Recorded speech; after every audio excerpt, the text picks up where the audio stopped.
Audio Jungle.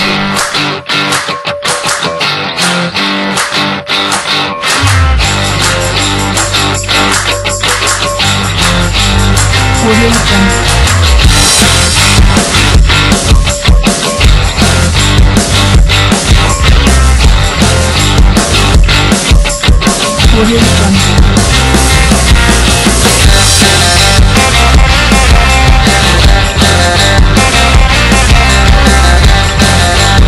Audio Jungle.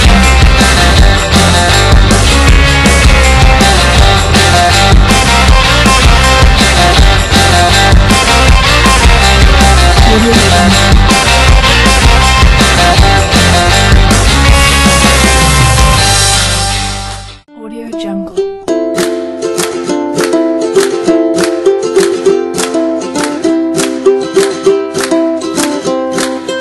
Audio Jungle.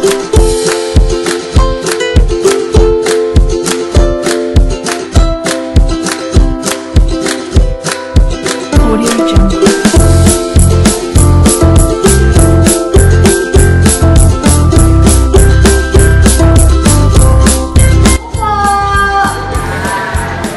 Malapit na tayong kumain. Nagugutom na kayo? Nagutom na po kayo. My goodness. Dito na ako sa inyo. Alam niyo po yung pag-gagawin? Yung mga taga-second floor, second floor. Mga 2 minutes na lang, itaas na yung taga-second floor. Dito na ako sa inyo. Bakit na naisuhin na ako? Sino yung expert na pag-gagawin dito? Ay! Lumapit sa Betsu!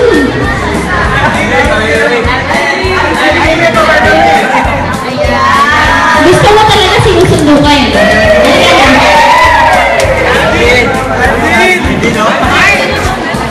Nay, ituturo!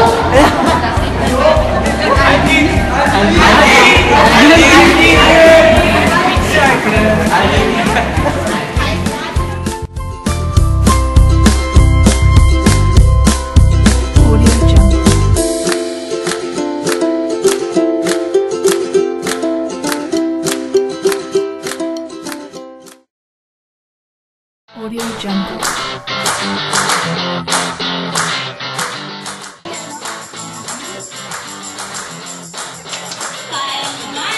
Audio Jungle. Audio Jungle.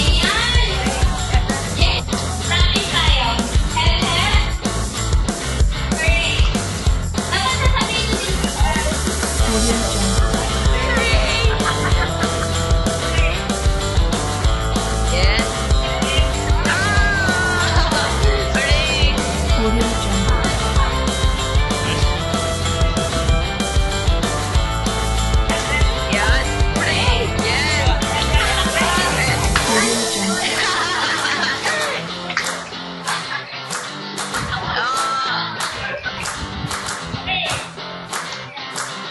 Audio Jungle. Audio Jungle. Audio Jungle.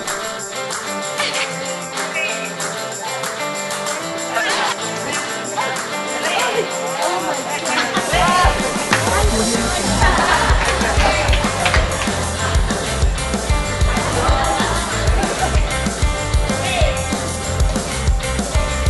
Audio Jungle.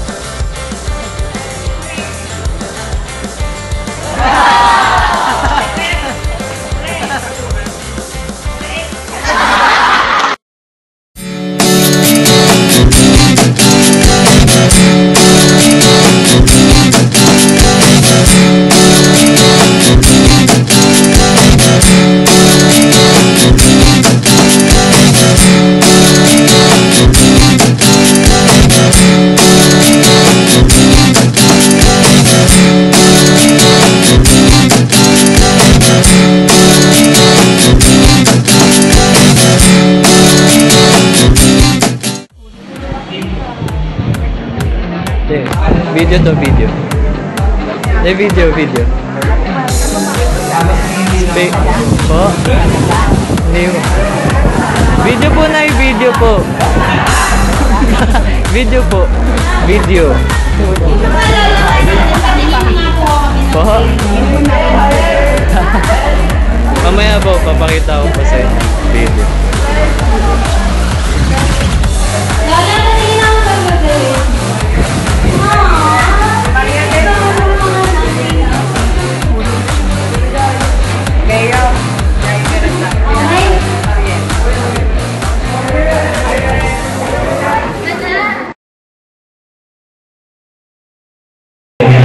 teleserye. Yung na natin ngayon, mula na doon sa city commercial ni Yaya na sa si Alden.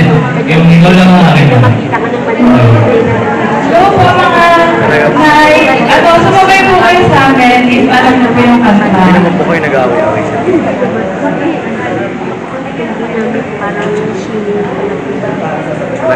Marami po di. Ay, isa. Itanong mo sa akin kung sino ang aking mahal. Itanong mo sa akin. Sabi mo talaga. Pinatawag ko eh. Ang aking mahal. Ang pag-ibig mo ay aking kailangan. Bakit na po kayo? Pag-ibig na walang hangganan. Ang aking tunay na nararamdaman. Sa lahat ng damdamin, ikaw ang aking mahal. Maniwala ka sa akin. Ikaw ang aking mahal.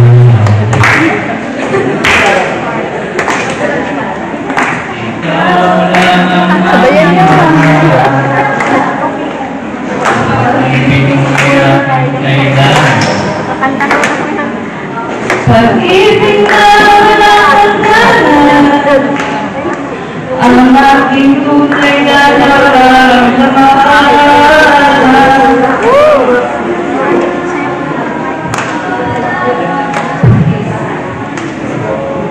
Ang nais ko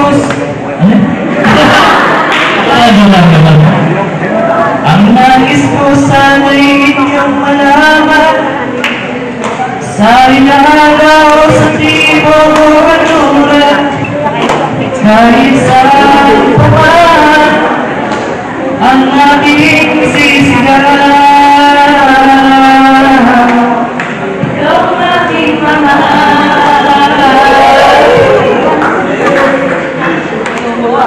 Ikaw lang ang aking mahal. Ang pag-ibig mo ay aking kailangan. Pag-ibig na walang hangganan. Ang aking tunay na nararamdaman. Yun po, tapos sa balay ko. Pasensya na.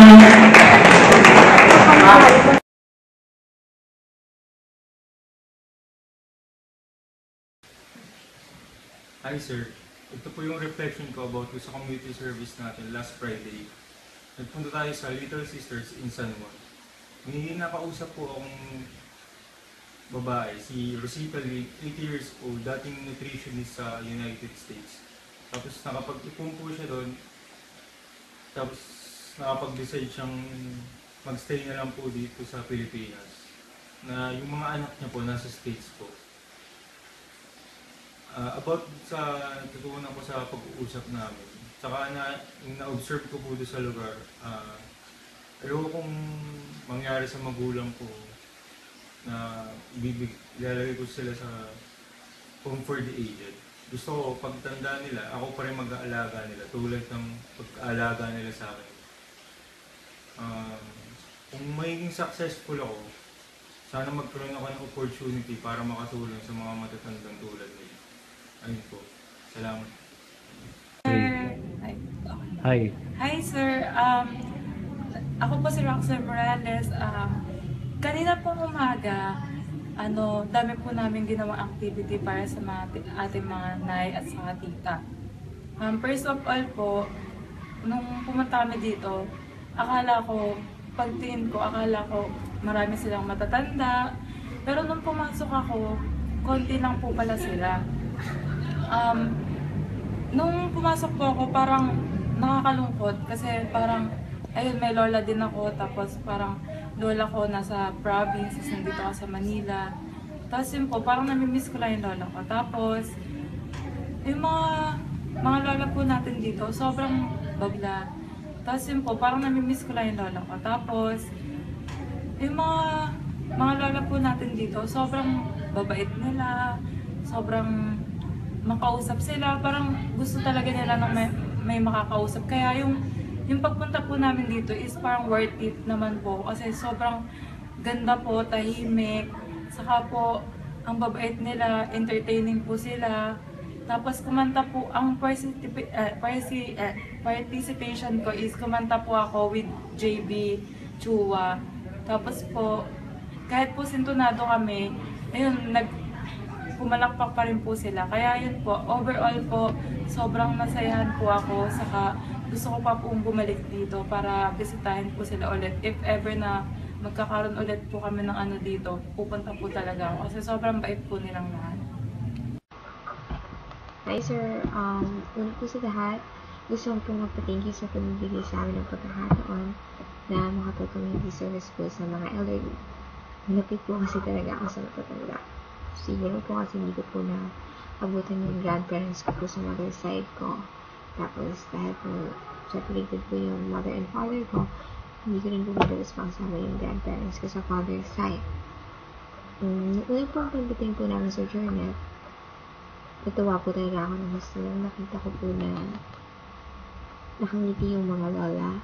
Tapos, meron din po sobrang sisigayan, tapos sobrang sisigla, tapos ang cute po nila. Ayun po.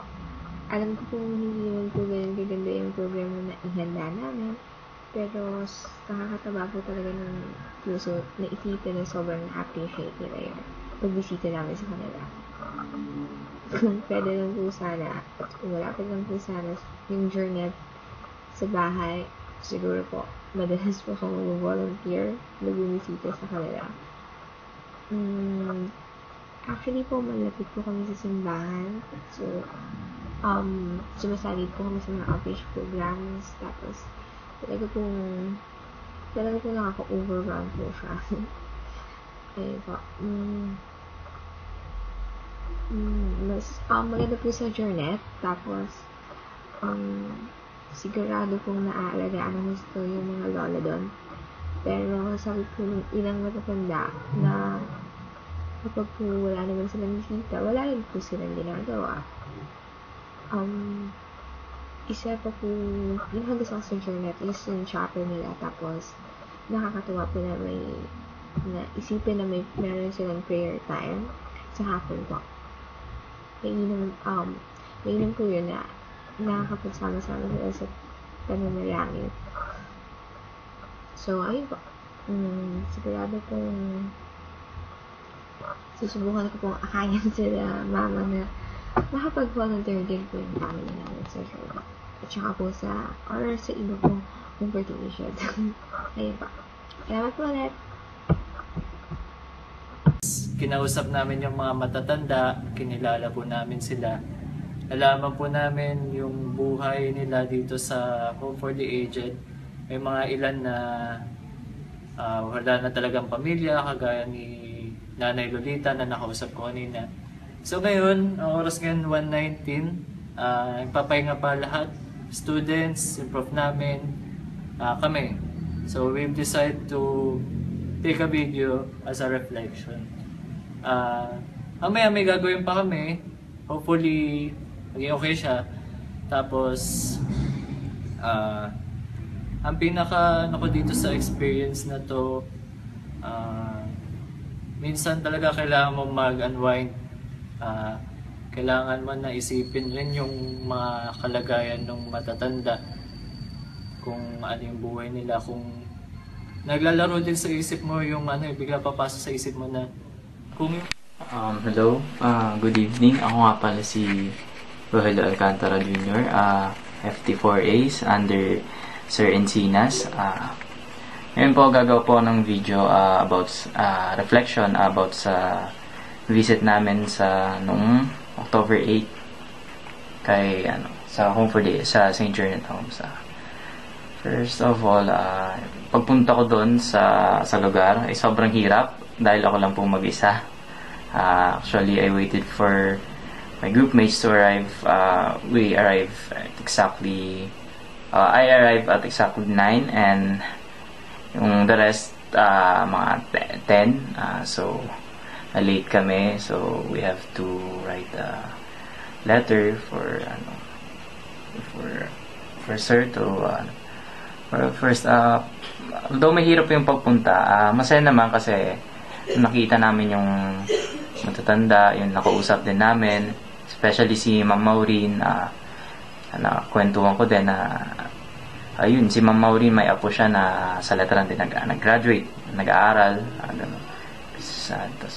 Kasi yun, maganda yung facility kasi ayun, may piano, may magagaling mag-piano, may chapel sila. So every Friday may special mass sila. So yun, maganda yung lugar, tsaka I think nabilang ko 6 floors yung lugar. Tsaka malinis, tsaka may tindahan din sa loob. Tsaka lahat ng nanay doon mababait, although meron sobrang tanda, hindi na minsan nakakilala. Nakakatuwa at the same time nakakaawa kasi yung iba wala nang relatives. Yung iba naman binibisita lang din ng kamag-anak, ganun.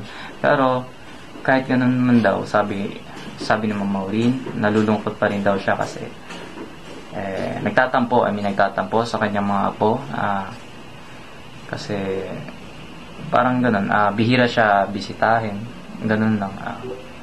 So I think malaking tulong, bilang estudyante, malaking tulong, siguro may naitulong din kami kahit paano mapasay namin yung mga lola, yung mga nanay natin. So yun, super happy ako sa experience na, tsaka very happy ako. Thank you. Hello, ako po si Angelian Santos. Kakauwi ko lang po galing sa Little Sisters of Abandoned Elderly para sa community service namin. So, nag-start po yung program sa games at saka sa intermission number. Nagpalaro po kami ng Hep Hep Hooray, Arriba Letran at saka stop dance para sa mga nanay natin dun sa elderly. So, base po sa nakita ko, sobrang nag-enjoy sila, natuwa at saka nasiyahan sa games namin. So, ang nakausap ko po sa elderly ay si Nanay Maureen. Ang kwento niya, binibisita lang siya ng family niya. Minsan lang, madalas matagal pa. Tapos, kinukuha lang siya ng family niya at saka ng apo niya tuwing Pasko at saka Bagong Taon. Para sa akin po, nakakalungkot isipin na nandun yung mga lola na hindi naman nila kasama yung family nila. Tapos, hindi naman nila kilala talaga yung mga nandun sa lugar na yun.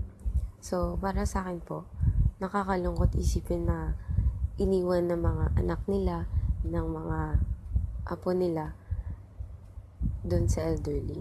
Kasi po, may lola rin po ako, pero kasama ko siya sa bahay. Inaalagaan din po namin siya. At saka, ayun, masakit sa pakiramdam na iiwan mo yung lola mo dun sa lugar na yun na wala silang kilala. Dahil sa dahilan na hindi mo sila maalagaan. Yun, masakit sa akin, saka nakakalungkot. Ayun, although may pera sila, may kaya, base sa mga damit nila, at saka sa lugar na yun, hindi pa rin talaga matutumbasan yung pera na kasama mo yung family mo. Ngayon, nakakalungkot lang. So, yun po. Worth it naman ngayong araw dahil ang dami naman akong natutunan tungkol sa pagmamahal, sa pamilya at sa pagpapahalaga sa mga tao sa buhay natin. Yun lang. Thank you. So, pagpasok pa lang po namin doon, sinalubang na po kami nila mami, nila nanay, nila tita, ng mga ngiti. Tapos, yung excitement po nila, grabe. Na parang may panibago sila makakasama, makakakwentuhan, or kumbaga makakabanding sa araw na yun. Masarap po sa feeling na magpasaya ka na, makapagpangiti ka ng ibang tao. Lalo na po yung hindi mo naman po talaga kakilala. Tapos, hindi man po namin sila mapasaya na kasing saya siguro kung ang kasama nila ay yung totoo nilang pamilya. Pero at least po, napasaya namin sila kahit pa paano. Kagaya po nung sinabi doon ng isang mami, isang nanay doon, sinabi niya na madalang lang siyang puntahan doon ng pamilya niya. Pag meron lang birthdays, ganyan, pagka Christmas or New Year, occasions lang. Pag may mga occasions lang. Pero other than that, minsan na lang siya puntahan doon. Or yung iba pa nga daw po, hindi na talaga pinupuntahan. Parang nakakaawa po yung ganun na kaya nila na iwanan doon yung magulang nila. Madami nga pong bumibisita ng mga estudyante para sa community service. Pero para sa akin po kasi, alam naman po natin lahat na iba talaga pag kayong pamilya, yung kasama. Tsaka lalo na po yung ganun. Mga estudyante nagpupunta doon. Tapos after nun, ilan lang po talaga yung bumabalik para kamustahin or bisitahin sila ulit. Parang, mas nakakalungkot po yun sa kanila kasi after yun, iba na naman yung kasama nila. Parang paiba-iba. Hindi yung kasama, yung kausap, kumbaga yung bisita. Tapos, nung bata pa ako, sinabi ko na rin sa sarili ko na never kong gagawin yun. Nung una kong nalaman yung Home for the Aged, never kong gagawin yun. Never kong iwan yung parents ko, pati grandparents ko sa ganun. Never ako mawawala ng time para sa kanila. Kasi, para sa akin, parang, nun, pinalaki ka nila, tapos, inaruga kanila. Tapos, yung pagkatanda mo, nung nagkaroon ka ng sarili mong pamilya, mawawalan ka na ng oras para sa kanila. Hindi mo na sila, parang, iwan mo na lang sila sa ganun para yung iba yung mag-alaga. Parang, hindi ko po kaya yung ganun. Hindi ko naman po sila yung mga pamilya nila, hindi ko naman sinasabi na mali sila. Pero yun po, sa akin lang naman. Sinasabi ko lang naman po na ayokong gawin yung ganun. Kasi nakakaawa po talaga yung sila nanay doon. Lalo na po yung pagka sinasabi nila na gusto nila sana kasama yung pamilya nila. Hi sir, good morning. Ito na po yung reflection ko. Nung sinabi niyo po sa room na magkakaroon ng community service about sa elderly, dalawa po yung naramdaman ko. Isa is excitement, tsaka lungkot. Excited ako kasi makakasalamuha ako ng mga lola. Pero nalungkot ako kasi makakasalamuha ako ng mga lola na naabandon na at saka pinabayaan ng pamilya. Laki po kasi ako sa lola ko hanggang 9 years old. So lola's boy talaga ako, sir. Kapag hindi kami nagkakaintindihan ng mga magulang ko dito, sa kanya ako tumatakbo sa Novaliches. Talagang umuwi ako doon. Iba kasi yung pagmamahal ng isang lola, sir. Iba yung pag-aaruga, yung pag-intindi. Ultimo yung kiss ng isang lola, sir, iba.